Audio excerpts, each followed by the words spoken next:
आज हम राजनीति विज्ञान में बीए थर्ड ईयर के सेकंड पेपर अंतर्राष्ट्रीय राजनीति के टॉपिक्स पढ़ेंगे। इसमें आज हमारा टॉपिक है संयुक्त राष्ट्र संघ। और संयुक्त राष्ट्र संघ में आज हम पढ़ेंगे संयुक्त राष्ट्र संघ की स्थापना या उद्भव।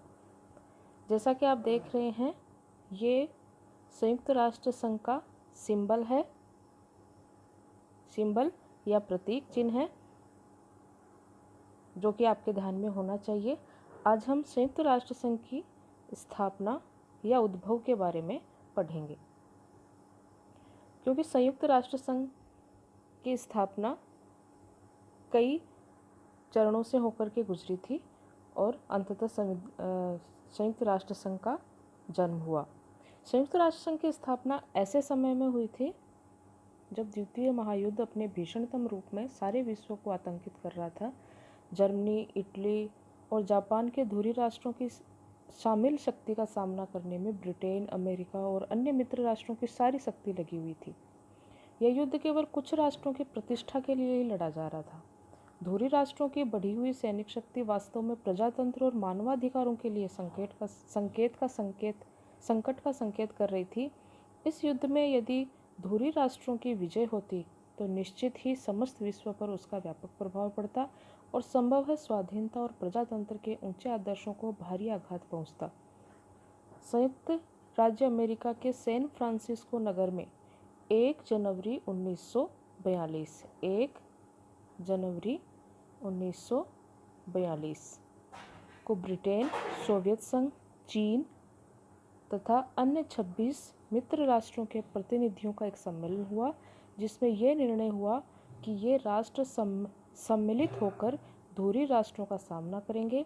इस संगठन को संयुक्त राष्ट्र अथवा यूनाइटेड नेशंस का नाम अमेरिका के तत्कालीन राष्ट्रपति फ्रैंकलिन डी रूजवेल्ट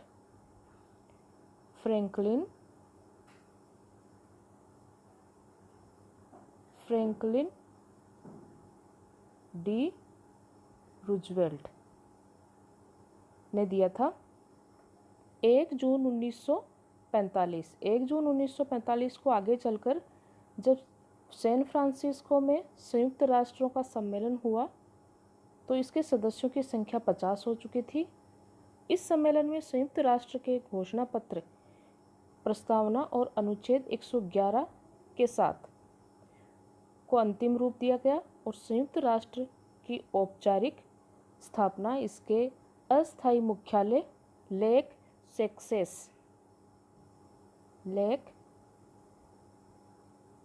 सक्सेस जो कि अमेरिका में है, वहाँ पर हुई। अधिकार पत्र पर 50 राष्ट्रों के प्रतिनिधियों द्वारा 26 जून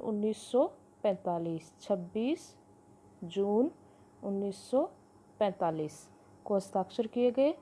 पोलैंड का प्रतिनिधित्व अधिवेशन में नहीं हुआ। ध्यान रहे, पोलैंड का प्रतिनिधित्व अधिवेशन में नहीं हुआ था। उसने बाद में इस पर हस्ताक्षर किए और वह 51 सदस्य राज्यों में से एक मूल सदस्य बन गया। आधिकारिक रूप से संयुक्त राष्ट्र संघ 24 अक्टूबर 1945 को अस्तित्व में आया। 24 अक्टूबर 1945 को आधिकारिक रूप से संयुक्त राष्ट्र संघ अस्तित्व में आया, जबकि अधिकार पत्र की पुष्टि चीन, फ्रांस, सोवियत संघ, इंग्लैंड तथा अमेरिका तथा अन्य बहुसंख्यक अन्य हस्ताक्षरकर्ताओं द्वारा की गई थी। 24 अक्टूबर प्रतिवर्ष संयुक्त राष्ट्र संघ दिवस के रूप में मनाया जाता है। 1946 में से संयुक्त राष्ट्र संघ का प्रधान कार्यालय न्यूयॉर्क में है और इसके सदस्यों की वर्तमान सदस्य संख्या 193 है। सदस्यों की संख्या को देखते हुए अब ये कहा जा सकता है कि प्रायोजकों की कल्पना के अनुरूप संयुक्त राष्ट्र सहज रूप में सार्वभौमिक अंतर्राष्ट्रीय संगठन बन गया है। आज संयुक्त राष्ट्र उसके 17 विशेष अभिकरण और 14 प्रमुख कार्यक्रम और निधियां विश्व के किसी भी कोने के प्राय सभी मानवों से संबद्ध है। वह विश्व का अंतःकरण और आशा का केंद्र बना हुआ है। अब देखते हैं हम संयुक्त राष्ट्र संघ की स्थापना और उद्भव किस प्रकार से हुआ। स्थापना या उद्भव किस प्रकार से हुआ। यह एक विचित्र बात है कि मानव समाज के आचरण में युद्ध और शांति, विध्वंस तथा निर्माण के बीज साथ साथ निहित होते हैं। नेपोलियन युद्धों के बाद होली अलायंस, प्रथम विश्व युद्ध के बाद राष्ट्रसंघ और दूसरे विश्व युद्ध के बाद संयुक्त राष्ट्र संघ की स्थापना इसके प्रमाण हैं। प्रथम विश्व युद्ध के पश्चात संयुक्त राष्ट्र संघ की स्थापना, प्रथम विश्व युद्ध के बाद राष्ट्रसंघ की स्थापना में वैसी ही भूमिका एक अन्य अमेरिकी राष्ट्रपति फ्रैंकलिन रूजवेल्ट की थी। रूजवेल्ट ने ही इस अंतर्राष्ट्रीय संगठन की स्थापना की आवश्यकता और उसके दर्शन की धुंधली रूपरेखा प्रस्तुत की। रूजवेल्ट ने इस बात पर बल दिया कि भावी विश्व संगठन का आधार महाशक्तियों का पूर्ण मतक्य यानी एकमत होना चाहिए। उसने सोवियत संघ, ब्रिटेन और अन्य मित्र शक्तियों को इस बात पर सहमत किया कि विश्व संस्था के निर्माण की तैयारी युद्ध काल में ही शुरू कर दी जाए। उसने कहा कि इससे मित्र राष्ट्रों को युद्ध जीतने के लिए नैतिक समर्थन और संबल प्राप्त होगा। 30 अक्टूबर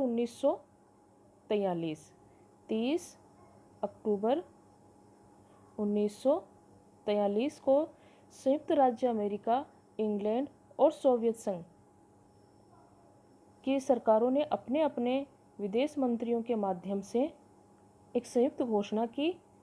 इस घोषणा में कहा गया कि जितनी जल्दी संभव हो सके एक अंतर्राष्ट्रीय संगठन की स्थापना करने की आवश्यकता वे महसूस करते हैं।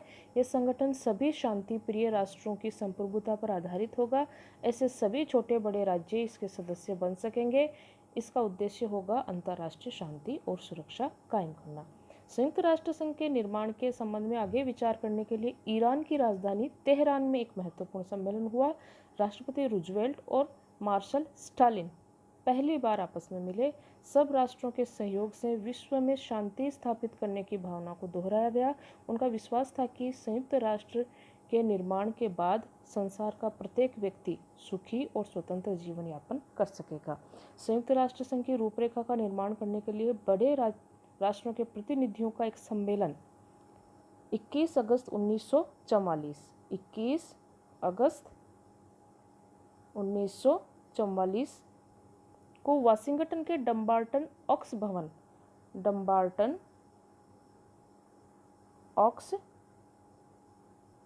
भवन में आयोजित किया गया, जो 7 अक्टूबर 1944 तक चला।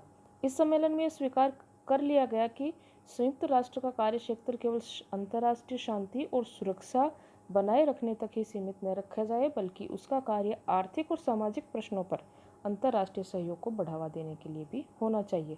प्रस्तावित विश्व संगठन के संदर्भ में सोवियत संघ का यह दृष्टिकोण था कि संयुक्त राष्ट्र संघ में बड़ी शक्तियों की प्रभावशाली और निर्णयात्मक भूमिका स्पष्ट रूप से स्वीकार कर ली जाए। सोवियत संघ का विचार था कि वाद विवाद करने वाली सभाओं में छोटे राष्ट्रों को भी समान अधिकार दिए जा सकते हैं।